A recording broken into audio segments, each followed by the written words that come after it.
पड़ गए। उन्हें भगवान की अनंत शक्ति का तो पता था नहीं।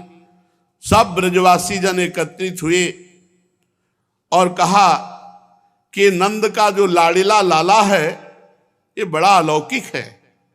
जैसे गजराज कोई कमल को उखाड़कर उसे ऊपर उठा ले और धारण कर ले, वैसे इस नन्हे से 7 वर्ष के बालक ने एक ही हाथ से गिरिराज गोवर्धन को उखाड़ लिया और खेल खेल में 7 दिन 7 रात तक उठाए रखा। भला ये मनुष्य के लिए संभव हो सकता है? अरे भाई, जब ये नन्हा सा बच्चा था 6 दिन का, उसी समय बड़ी भयंकर राक्षसी पूतना आई और इसने आंख बंद किए किए ही उसका स्तनपान किया। स्तनपान क्या किया? उसके प्राणों को पी डाला। अरे भाई, जिस समय नंद का लाला 3 महीने का था, छकड़े के नीचे सोकर तो इसने पैर ऐसा उछाला कि भारी और सामान युक्त वो छकड़ा उलटकर गिर पड़ा। अरे भाई, जब ये 1 वर्ष का था तब दैत्य बवंडर के रूप में इसे आकाश में उठा ले गया।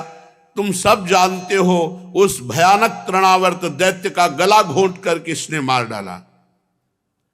देखो, उस दिन की बात तो सभी को याद होगी जब माखन चोरी करने पर यशोदा रानी ने इसे उखल में बांध दिया था। ये घुटनों के बल बकैयां खींचते खींचते उन दोनों विशाल अर्जुन वृक्षों के बीच में से निकल गया और उन्हें उखाड़ कर उनका उद्धार किया। देखो, जब ये ग्वाल और बलराम जी के साथ बछड़ों को चराने के लिए वन में गया हुआ था, उस समय इसको मार डालने के लिए एक दैत्य बगुले के रूप में आया। इसने दोनों हाथों से उसके दोनों ठौर पकड़कर तिनके की तरह चीर डाला बकासुर को। जिस समय इसको मार डालने की इच्छा से एक दैत्य बछड़े के रूप में आया, वत्सासुर, और बछड़ों के झुंड में घुस गया, उस समय इसने उस दैत्य को खेल ही खेल में मार डाला और कैच के पेड़ों पर पटक कर उन पेड़ों को भी गिरा दिया। इसने बलराम जी के साथ मिलकर गधे के रूप में रहने वाले धेनुकासुर और उसके भाई बंधुओं को भी मार डाला। पके हुए फलों से पूर्ण तालवन को सबके लिए उपयोगी और मंगलमय बना दिया। अरे, इसी ने तो बलराम जी के द्वारा क्रूर प्रलंबासुर को मरवा डाला। और भैया, बड़े आश्चर्य की बात कि हमारे कन्हैया ने दावानल से गऊं और ग्वाल बालों को उबार लिया और अपने मुख में आग पी लिया। यमुना जल में रहने वाले कालिया नाग कितना भयंकर, कितना विषैला था, परंतु इस कृष्ण ने उसका भी मान मर्दन करके उसे बलपूर्वक काली दह से निकाल दिया और यमुना जी का जल सदा के लिए विष रहित अमृतमय बना दिया। नंद जी, हम ये भी देखते हैं कि तुम्हारे इस सांवले बालक पर हम सभी ब्रजवासियों का अनंत प्रेम है और इसका भी हम पर स्वाभाविक स्नेह है। क्या आप बतला सकते हैं कि इसका क्या कारण है? भला कहां तो ये 7 वर्ष का नन्हा सा बालक कृष्ण और कहां इतने बड़े गिरिराज जी को 7 दिनों तक उठाए रखना। ब्रजराज, हमें बड़ी शंका हो रही तुम्हारे पुत्र के संबंध में। नंद बाबा ने कहा, गोपो, तुम लोग सावधान होकर मेरी बात सुनो। मेरे बालक के विषय में तुम्हारी शंका दूर हो जाएगी। महर्षि गर्गाचार्य जी इस बालक का नामकरण संस्कार करने आए थे। उन्होंने कहा था कि हे नंद, तुम्हारा ये बालक प्रत्येक युग में शरीर ग्रहण करता है। विभिन्न युगों में इसने श्वेत, रक्त, पीत भिन्न भिन्न रंग स्वीकार किए। इस बार ये श्याम वर्ण हुआ है। नंद जी, ये तुम्हारा पुत्र पहले कहीं वसुदेव के घर भी पैदा हुआ था, इसलिए इस रहस्य को जानने वाले लोग इसका नाम श्रीमान वासुदेव है, ऐसा कहते हैं। बाबा ने कहा कि गर्गाचार्य जी ने बताया था तुम्हारे पुत्र की सामर्थ्य और गुण ये सब भगवान नारायण के समान है। इसके बहुत से नाम हैं, बहुत से रूप हैं, तुम नहीं जानते, मैं जानता हूं, ऐसा गर्गाचार्य जी ने कहा था। ये तुम लोगों का परम कल्याण करेगा, समस्त गोप और गौओं का बहुत सुख विधान करेगा, और इसकी सहायता से तुम लोग बड़ी बड़ी विपत्तियों को बड़ी सुगमता से पार कर लोगे। गर्गाचार्य जी ने कहा था, ब्रजराज पूर्व काल में एक बार पृथ्वी में कोई राजा नहीं रह गया था, डाकुओं ने, चोरों ने चारों तरफ लूट घसोट मचा रखी थी, तब तुम्हारे इस पुत्र ने सज्जन पुरुषों की रक्षा करने के लिए और लिटोरों पर विजय प्राप्त करने के लिए अवतार धारण किया। ये जो सांवला शिशु है बाबा, ये तुम बड़े भाग्यवान हो जो तुम्हारे यहां प्रकट हुआ। जैसे भगवान श्री हरि के कर कमलों की छत्र छाया में रहने वालों को कोई जीत नहीं सकता, कोई परास्त नहीं कर सकता, चाहे भीतरी शत्रु हो चाहे बाहरी शत्रु हो, ऐसे ही तुम्हारे इस लाला से जो प्रेम करेंगे, चाहे भीतरी शत्रु हो चाहे बाहरी शत्रु से परास्त नहीं कर सकते। नंद जी चाहे जिस दृष्टि से देखें, गुण से, ऐश्वर्य से, सौंदर्य से, कीर्ति से, प्रभाव से तुम्हारा बालक स्वयं भगवान नारायण के समान है, ऐसा गर्गाचार्य जी ने कहा था। नंद बाबा बोले आगे चलकर इस बालक के अलौकिक कार्यों को देखकर तुम आश्चर्य न करना। तो गोपो, मुझे इसलिए आश्चर्य नहीं होता कि गर्गाचार्य जी ने पहले ही मुझे बता दिया था, तो मैं तो अपने नारायण को धन्य मानता हूं जो हमें ऐसा बालक दिया, और ये पता नहीं स्वयं नारायण ही है।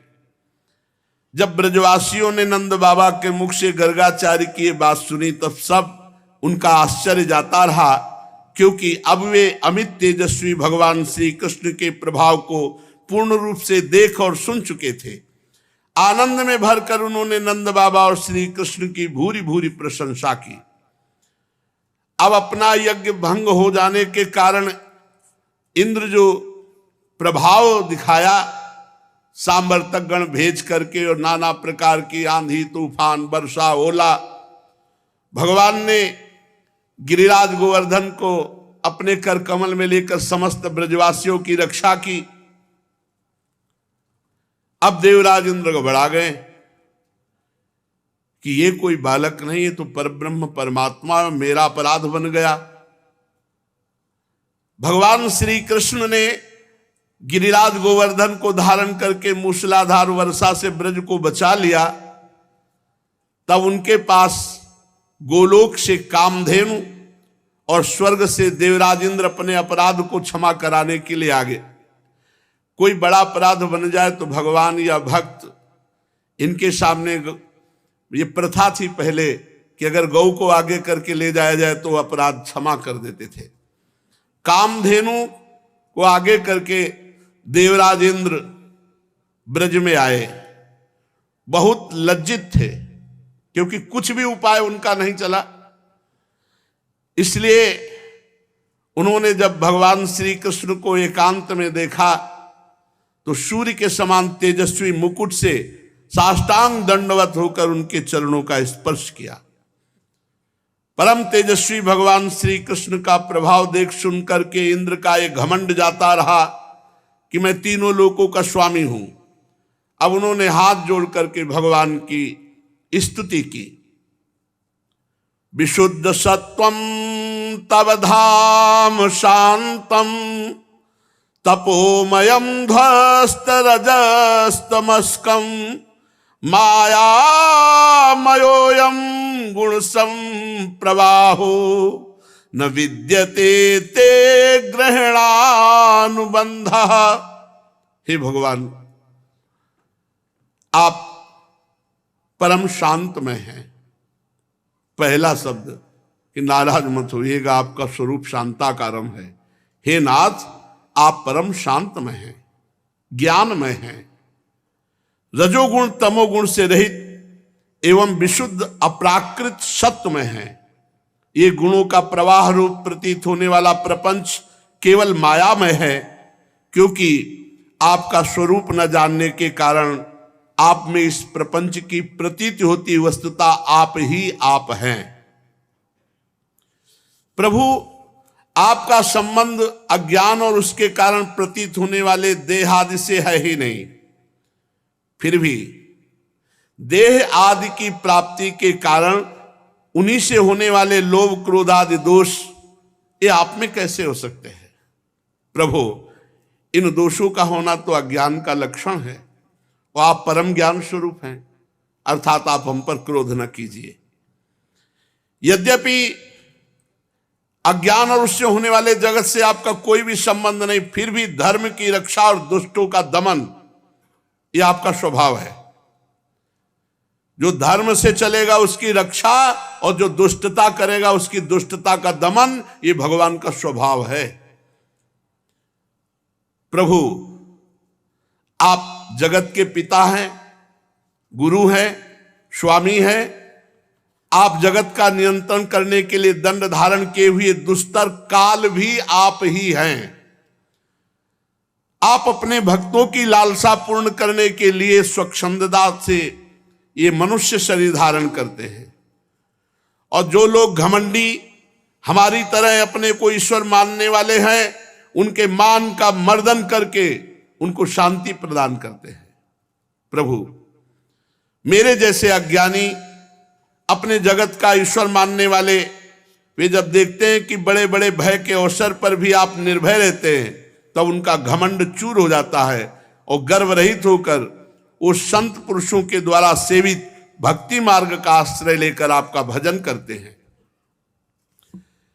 प्रभु, आपकी चेष्टा एक एक भक्तों की रक्षा करना और दुष्टों का दमन करना, दुष्टों के लिए दंड विधान करना। प्रभु, मैंने ऐश्वर्य के मद में चूर होकर आपका भारी अपराध किया, क्योंकि मैं आपकी शक्ति और प्रभाव के संबंध में बिल्कुल अनजान था। हे परमेश्वर, आप कृपा करके मुझ मूर्ख अपराधी को क्षमा करें। ऐसी कृपा करें कि अब दोबारा हमसे ऐसी कोई गलती ना हो, मैं दोबारा ऐसे दुष्ट अहंकार का शिकार न बनूं। हे स्वयं प्रकाश, हे इंद्रियातीत परमात्मन श्री कृष्ण, आपका यह अवतार इसलिए हुआ है कि जो असुर सेनापति केवल अपना पेट पालने में लगे हैं, पृथ्वी के लिए बड़े भारी भार के कारण बन रहे हैं, उनका वध करके उन्हें मोक्ष प्रदान करें। प्रभु, जो आपके चरणों के सेवक हैं, आज्ञाकारी भक्त जन हैं, उनका अभ्युदय हो, उनकी रक्षा हो। भगवान, मैं आपको नमस्कार करता हूं। नमस्तुभ्यं भगवते पुरुषाय महात्मने वासुदेवाय कृष्णाय सात्वतां पतये नमः। स्वच्छंदोपात्त देहाय विशुद्ध ज्ञान मूर्तये सर्वस्मै सर्वबीजाय सर्वभूतात्मने नमः।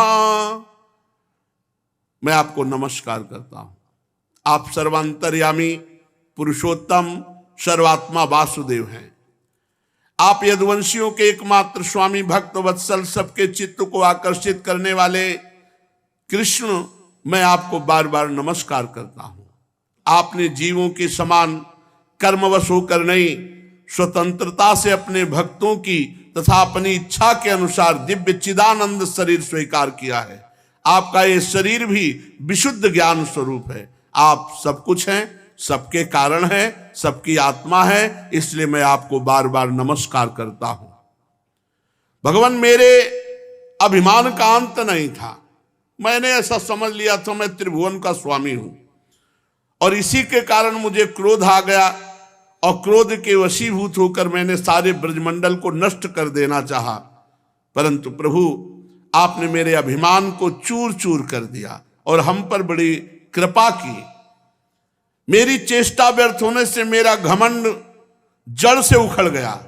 अब मुझे पता चला कि हमारे ईश्वर आप हैं, हमारे गुरु आप हैं, हमारे स्वामी आप हैं, हमारी आत्मा आप हैं, इसलिए मैं आपकी शरण में हूं। भगवान ने कहा, इंद्र, ऐश्वर्य और धन संपत्ति और पद का अहंकार जिसको चढ़ता, मैं उसको चूर चूर कर देता हूं। ध्यान दीजिए, उन्हीं की ये सृष्टि है।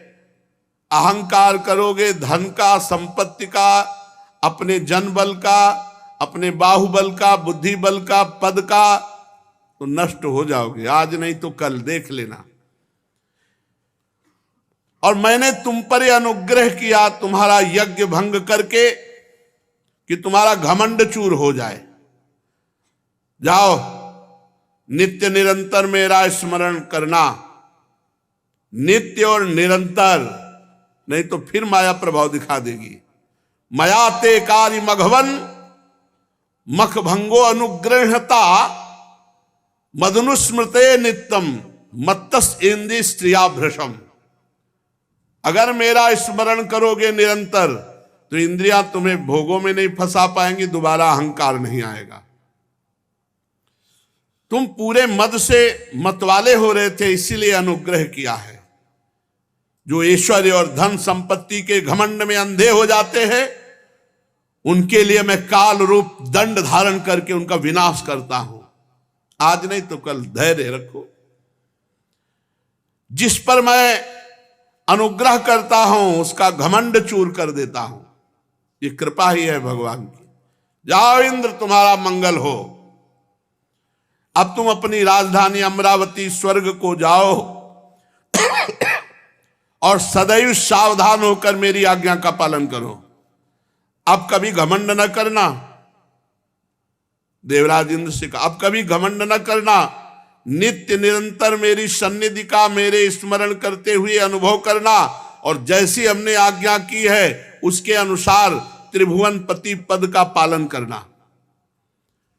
भगवान देवराज इंद्र को यह आज्ञा दे रहे थे। मनस्विनी कामधेनु अपनी संतानों के साथ गोप वेशधारी परमेश्वर श्री कृष्ण की वंदना करके उनसे ये कहा। कामधेनु ने कहा, कृष्ण कृष्ण महायोगिन विश्वात्मन विश्व संभव भवता लोकनाथेन सनाथा वै मच्युत त्वं नः परमकं दैवं त्वं न इन्द्रो जगत्पते भवाय भोगो विप्र देवानां ये च साधवः इंद्रं नस्त्वाभिषेक्ष्यामो ब्रह्मणा नोदिता वयं अवतीर्णोऽसि विश्वात्मन् भूमेर्भारापनुत्ते। हे सच्चिदानंद श्री कृष्ण, हे महायोगी महान योगेश्वर श्री कृष्ण, आपको नमस्कार है। आप स्वयं विश्व हैं, विश्व के परम कारण हैं, अच्युत हैं, संपूर्ण विश्व के स्वामी। आपको अपने रक्षक के रूप में प्राप्त करके हम सब सनाथ हो गए। आप जगत के स्वामी हैं, परंतु हमारे तो परम पूजनीय आराध्य देव ही हैं। प्रभु, ये इंद्र त्रिलोकी का इंद्र हुआ करे, परंतु हमारे इंद्र तो आप हैं। अतः गौ ब्राह्मण देवता और संत भक्त जनों की रक्षा के लिए आप हमारे इंद्र बनिए। हम गौएं ब्रह्मा जी की प्रेरणा से आपको अपना इंद्र मानकर अभिषेक करती हैं। हे विश्वात्मन, आपने पृथ्वी का भार उतारने के लिए ही मनुष्य रूप में अवतार धारण किया है। परीक्षित, भगवान श्री कृष्ण से ऐसा कह के कामधेनु ने अपने दूध से और देव माताओं की प्रेरणा से देवराज इंद्र ने ऐरावत की सूंड के द्वारा लाए हुए आकाश गंगा के जल से देव ऋषियों के साथ भगवान श्री कृष्ण का अभिषेक किया और उनका नाम रखा गोविंद। गोविंद गोविंद नाम से संबोधित किया। उस समय नारद, तुम्बुरु आदि गंधर्व, विद्याधर, सिद्ध और चारण ये सब पहले से एकत्रित थे।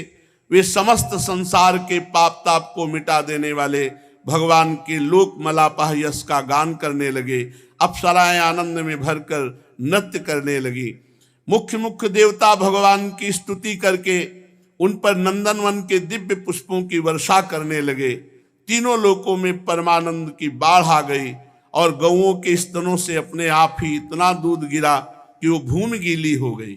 नदियों में विविध रसों की बाढ़ आ गई। वृक्षों से मधुधारा बहने लगी। बिना जोते बोए पृथ्वी में अनेकों प्रकार की औषधियां, अन्न प्रकट हो गए। पर्वतों में छिपे हुए मणि माणिक्य स्वयं बाहर निकल आए। परीक्षित, भगवान श्री कृष्ण का अभिषेक होने पर जो जीव स्वभाव से ही क्रूर थे वे वैरहीन हो गए, उनमें भी परस्पर मित्रता हो गई।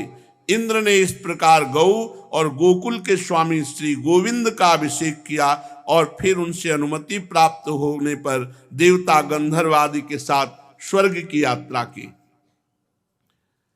नंद बाबा एकादशी व्रत रहते थे। कार्तिक शुक्ल एकादशी का उपवास किया था, भगवान की पूजा की। पर एकादशी व्रत एक दिन सत्संग में पीछे काफी समय पहले चर्चा हुई थी कि एकादशी व्रत कैसे रहा जाता है। तो दशमी और द्वादशी को ही जो संयम, तो फिर एकादशी उसकी पूर्ण मानी जाती है। साधारण शब्दों में समझ लो कि दशमी को एक बार भोजन दोपहर के समय कर ले, शाम के ना करे, और एकादशी को जल या निर्जला और या बहुत से बहुत एक बार फल ले ले। अब तो कई प्रकार के सब चीजें फलाहार में बनती हैं, साबूदाना की खीर, साबूदाना की खिचड़ी, साबूदाना के और भी पदार्थ बहुत से, और कूटू की पूड़ी, कचौड़ी, सिंघाड़े का हलवा, सवा की खीर, सवा, बहुत चीजें, ऐसे बहुत चीजें। एकादशी का मतलब है, अगर आपको लगता है कि हम जल के पान करके केवल 24 घंटा रहना चाहिए, मरोगे नहीं यार, जल है, मरोगे नहीं, आंतों को थोड़ा विश्राम मिल जाएगा। 15 दिन में एक बार आता है। अगर आपको लगता है कि जल से हम बहुत सेवा करने वाले हैं, कार्य नहीं हो पाएगा, तो 2-4 केला की फली ले लिए, एक सेव ले लिया, बस। ये छौंक बघारना, जीरा, ये सब मनोरंजन है, मनोरंजन है। हमको तो मनोरंजन ही लगता है कि आप अब 4 पूड़ी, 2 कचौड़ी, अकलहरी हुई बढ़िया आलू, अब देखो मतलब, इसके बाद सिंघाड़े का हलवा, सवा की खीर, साबूदाना की खिचड़ी, ये सब देखा है, ये ऐसा नहीं कि देखा नहीं। पर वो रसेंद्री की तृप्ति व्रत नहीं। व्रत का मतलब क्या है? कष्ट सहना, कष्ट सहना, जानबूझकर कष्ट सहा जाता है प्रभु के लिए।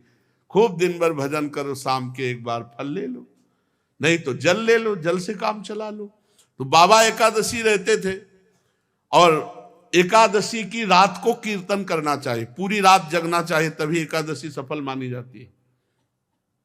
2-4 भगत मिलकर, ये डाकोर के रामदास जी तो द्वारिकाधीश जाते थे, पूरी रात कीर्तन करते थे, फिर वापस आते थे। भगवान रीझ गए थे उनसे, और भगवान ने कहा हमको लिवा चलो अपने घर। रामदास जी से कहा, रीझ गए, हर एकादशी को ठाकुर जी के पास जाना, रणछोड़ ठाकुर जी के पास, द्वारिकाधीश उनके दर्शन करना और रात भर कीर्तन करना। एक दिन ठाकुर जी ने कहा, अगली बार अब गाड़ी लेके आना और हम तुम्हारे साथ चलेंगे। तो उनका, प्रभु हमारे साथ चलोगे? आप बूढ़ा शरीर है हमारा, आपका तो नौ किशोर हो, हम कैसे गाड़ी में ले पाएंगे, और बाहर ताला लग जाता है। बोले पीछे की खिड़की हम खोल देंगे और तुम्हारे लिए हम फूल जैसे हो जाएंगे। बोले प्रभु देख लो, बहुत बड़े रक्षक हैं सब इनके, अभी कुछ नहीं होगा, तुम गाड़ी ले आओ ना, हम चलने के लिए तैयार हैं। अब वो गाड़ी ले आए, तो सब भगत देख रहे थे कि पैदल नंगे पैर आते थे, इस बार गाड़ी पे आए तो सोचा शायद बूढ़े हैं इसलिए बैलगाड़ी से आ गए होंगे। अब भगवान पूरी प्लानिंग बता दिए थे, तो मंदिर के पीछे गए, खिड़की खोल के ठाकुर जी पूरा श्रृंगार सब पहने। बोले लिबास, बोले ना प्रभु, पहले एक भी नग नहीं होना चाहिए, क्योंकि ये सब सेवादारों के काम आएगा। प्रभु हमको तो वैसे डर लग रहा है आपको ले जाने के लिए, आप पहले सब। भगवान ने सब उतार के फेंक दिए, मंदिर में ऐसे फैला दिए पूरे आभूषण, कहा अब हमें गोद में लो। भगवान कितने रिझवार है, जो ऐसे किया, फूल से गोद में आ गए, तो कुछ कंबल आदि ऐसे गाड़ी में बिछाए थे, भगवान को विराजमान किया और चल पड़े। अब बहुत दूर रणछोड़ ठाकुर से डाकोर है, अब प्रातःकालीन वेला पे जे मंदिर खोले तो देखे आभूषण ठाकुर जी है नहीं, पीछे खिड़की खुले, अरे पक्का वो गाड़ी लेके भगत आया था, उनपे ठाकुर जी बहुत रीझे थे, जरूर ठाकुर जी को भगा ले गए। भगत ठाकुर जी को भगा ले गए। अब जितने पार्षद थे सब घोड़ों से ऐसे सब भाला बर्छी लेकर सब, अरे वो जा रहा है वो जा रहा है। रामदास जी ने कहा प्रभु आ गए हम। तो बोले देखो ये छोटी सी तलैया थी जल की, बोले इसमें हमको छिपा दो जल में, वो जल्दी से छिपा दिए। तो उन्होंने मतलब ऐसा देखा, कहा ठाकुर जी, भालों से मारा, बूढ़े रामदास भगत को भालों से मारा। उधर जब तालाब की तरफ देखा तो खून खून खून, दौड़ करके तो देखा ठाकुर जी के शरीर में भाले लगे हुए और खून। ठाकुर जी ने कहा तुम जैसे निर्दयियों के साथ हम नहीं चलेंगे, हम रामदास जी के साथ जाएंगे। तो उनका प्रभु आप हमारा जीवन हो, जीवन ही आपसे चलता है। बोले हाँ यही बात तो है ना कि हमसे जीवन चलता है, रामदास हमारे तौल भर सोना दे देंगे तुम्हें, ठीक है? बोले हाँ ठीक है, राजी हो गए। रामदास जी ने कहा प्रभु प्रभु वो ऐसे पिटवा दिए, कह रहे सोना दे देंगे, हमारे पास सोना कहाँ है, गरीब आदमी प्रभु। भगवान ने कहा ले चलो पहले डाको। अब पीछे वो सब भाला बर्छी लिए घोड़े पे सवार, वहां ठाकुर जी पहुंचे। बोले तराजू लाओ, एक तरफ ठाकुर जी को विराजमान कहो, ए रामदास चढ़ाओ सोना। ठाकुर जी से कहा महाराज, तो बोले एक छोटी सी नथ है ना तुम्हारी पत्नी की, वो हिले उतले में हम तौल जाएंगे, उतले में हम तौल जाएंगे। एक छोटी सी नथ, छोटी सी पतली बारी, उतना ही था। भगवान को सब पता है, जो इधर से भगवान टंग गए। वो बोले देखो ऐसे सोना तो ज्यादा है, पर ले जा तो। भगवान ने कहा देखो सोना तो ज्यादा है, पर रामदास उदार आदमी है, दे देंगे, दे दे भाई। अरे बोले प्रभु, तो भगवान ने कहा देखो हम जाने वाले तो नहीं, अपना स्वरूप दूसरा प्रकट किया। बोले इसे ले जाओ। आज भी जो भगवान रामदास जी के यहाँ विराजमान है वो ठाकुर, आज भी पट्टी बंधती ठाकुर जी की, आज भी पट्टी बंधती है। भगत के ऊपर प्रहार किया तो आज भी भगवान के घाव और पट्टी बंधती। तो एकादशी व्रत ऐसा जैसे रामदास जी रहते थे। पूज्य श्री मथुरा दास जी भक्तमाली जी थे, एकादशी को चर्चा नहीं करते थे, रोज चर्चा होती थी, पर एकादशी को निर्जला रहते थे। दशमी से छोड़ देते थे भोजन पानी, एकादशी के दिन एक बूंद पानी नहीं, और द्वादशी को परायण, इसलिए बोलने में भी सावन, और वयोवृद्ध अवस्था तक। नंद बाबा एकादशी कार्तिक शुक्ल पक्ष की थी, भगवान की पूजा की, रात भर कीर्तन किया, और द्वादशी को स्नान करने के लिए यमुना जल में प्रवेश किया। स्नान ब्रह्म मुहूर्त में किया जाता है धारा जी में 4 बजे, ये नहीं कि 2 बजे 1 बजे, धारा में नहीं स्नान। तो ये असुर बेला कही जाती है। यमुना जल में प्रवेश कर गए, उस समय कोई घड़ी तो थी नहीं, रात में कीर्तन किया और लगा कि प्रातःकाल हो गया क्या, तो यमुना जी में स्नान। तो वरुण जी के सेवक उठा ले गए, नंद बाबा को पकड़ ले गए। अब सारे ब्रज में हल्ला मच गया, नंद बाबा खो गए। अब पूरे ब्रज के गोप सब श्री कृष्ण से कहा कि पता नहीं कहां नंद बाबा गायब हो गए, तुम ही अपने पिता को ला सकते हो, हे श्री कृष्ण तुम्हारे ऊपर ही हमारा विश्वास भरोसा। सब रोने लगे। भगवान ने कहा रो मत, रोना पीटना बंद करो, नंद बाबा खोए नहीं है, मैं देख रहा हूं। वरुण का सेवक ले गया, अभी मैं लाता हूं। भगवान वरुण लोक पहुंचे। भगवान अंतरिंद्रिय और बहिरिंद्रियों के प्रवर्तक श्री कृष्ण, जे ही वरुण देवता ने देखा, सारे जगत के अधीश्वर पधारे, साष्टांग दंडवत। नंद बाबा ने देखा इनके गण तो हमको पकड़ के लाए, तो हमारे कन्हैया की इनका स्वामी साष्टांग दंडवत मारा है। वरुण देवता जे ही देखा भगवान आए, उतर कर साष्टांग दंडवत। अब वरुण देवता भगवान की बड़ी पूजा विस्तार से, मंत्रों के द्वारा भगवान। नंद बाबा खड़े खड़े आनंदित हो रहे कि यार मेरे लाला का तो बड़ा नक्शा है। ये वरुण देवता इतनी लंबी दंडवत मार कर बड़ी पूजा विस्तार कर रहा है। वरुण जी ने कहा प्रभु अद्य में निवृत्तो देहोद्यैर्वार्थोऽधिगतः प्रभु त्वत्पादां भाजो भगवन् नवापुः पारमध्वनः नमस्तुभ्यं भगवते ब्रह्मणे परमात्मने न यत्र सूर्यते माया लोक सृष्टि विकल्पना। प्रभु आपकी जय हो। आज मेरा वरुण शरीर धारण करना सफल हो गया। आज मुझे सब कुछ प्राप्त हो गया, सारे पुरुषार्थ मिल गए, क्योंकि आप भगवान जगदीश्वर के चरण सेवा का अवसर प्राप्त हुआ। नंद बाबा कि हम तो समझते थे भगवान नारायण है, मेरा कन्हैया भी भगवान है। यही तो अब बाबा की और छाती फूल रही, अरे मेरा लाला भगवान है।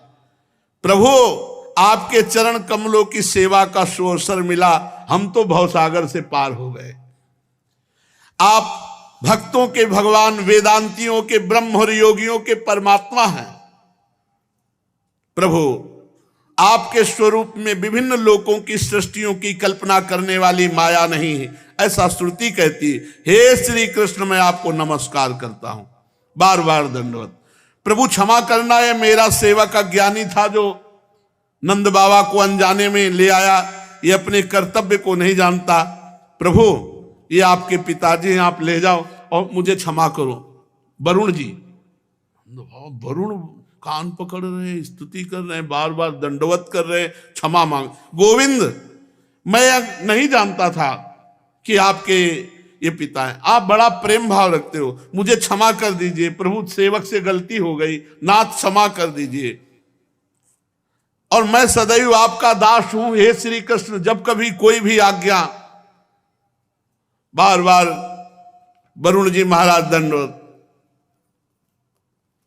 वरुण जी ने बड़ी स्तुति प्रार्थना की। भगवान श्री कृष्ण ब्रह्मादि ईश्वरों के भी ईश्वर हैं। फिर लोकपाल वरुण ने भगवान की 4 परिक्रमा की, दंडवत की, बार बार क्षमा याचना की। नंद बाबा बड़े आश्चर्य में, नंद बाबा को लिया ब्रज में आए। अब सुबह बैठक बुलवाई गई। नंद बाबा भाई, नंद बाबा ने कहा कि मैंने देखा वरुण जी बार बार दंडवत, पूरी साष्टांग दंडवत मार रहे थे और कह रहे थे इंद्रियातीत ऐश्वर्य योगीश्वर योगींद्र भगवान परमात्मा।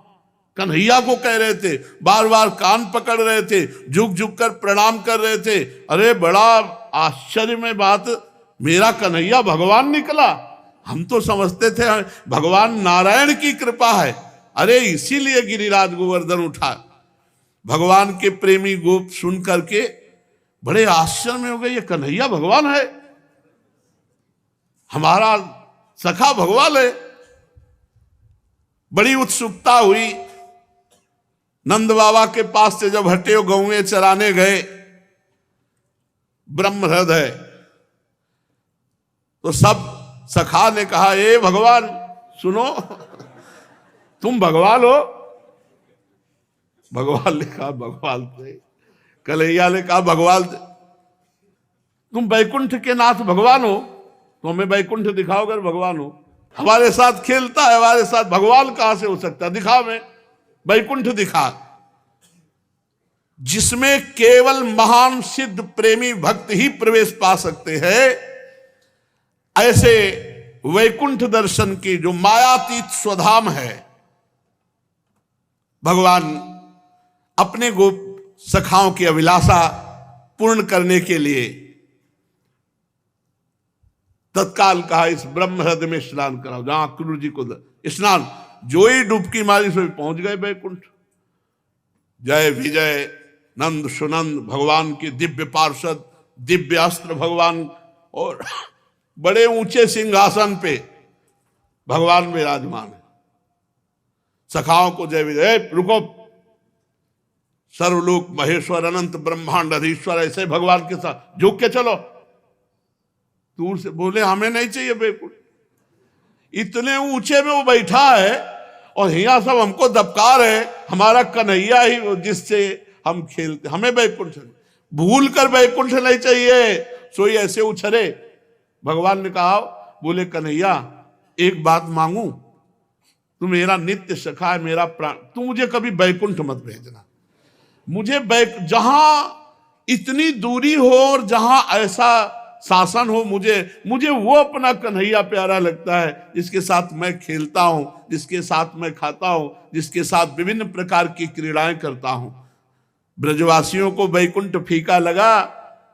भगवान के प्रेम धाम वृंदावन ब्रजधाम से भी श्रेष्ठ वैकुंठ को माना जाए तो आप सोचो, ब्रजवासियों को अच्छा नहीं लगा और मना कर दिया कि कन्हैया एक बात मुझे दे कि इस ब्रज से कभी मैं बाहर न जाऊं, यहीं का बंदर बनाओ, यहीं की चिड़िया बनाओ, यहीं के पशु पक्षी लता बनाओ, मुझे वैकुंठ नहीं चाहिए।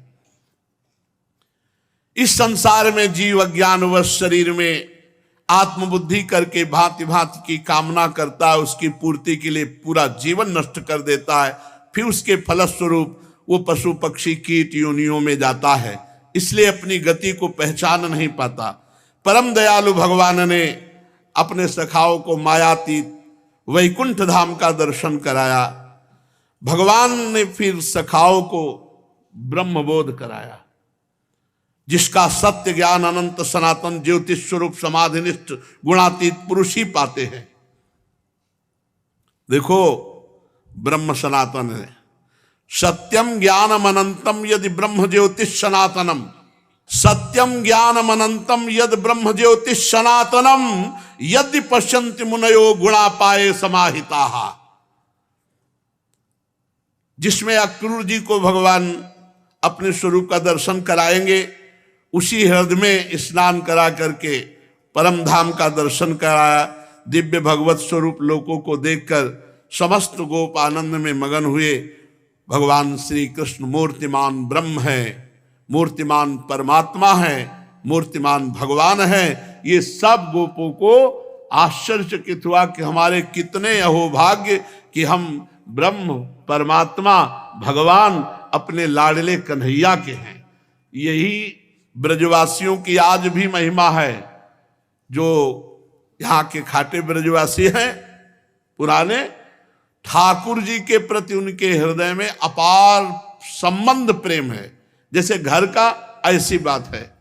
उनके लिए भगवान नहीं नजर आते, उनको मेरे कृष्ण। देखो नंदगांव के जब आते हैं ना, उनकी ठसक झलकती है। बरसाने के जब श्री जी के जन आते हैं ना, उनकी ठसक झलकती है। ब्रजवासियों से जब बात करो ना तो ठसक झलकती, सच्ची कहते हैं। आएंगे, प्रणाम करेंगे, प्रसाद देंगे और फिर कहेंगे ए बाबा तो आशीर्वाद दूं, लंबी आयु तेरी, कोई नहीं बिगाड़ सकता। अरे लाडली जू की कृपा, वो कहे अरे नंद लाला की कृपा। तो यही ब्रजवासियों की कृपा जिस पर हो जाए तो ब्रजराज उसको कभी छोड़ नहीं सकते। इसलिए इनकी बाहरी वाणी पे मत जाना, बाहरी व्यवहार पे न जाना। इनका व्यवहार थोड़ा टेढ़ा है, वाणी थोड़ी कड़वी भी हो सकती है।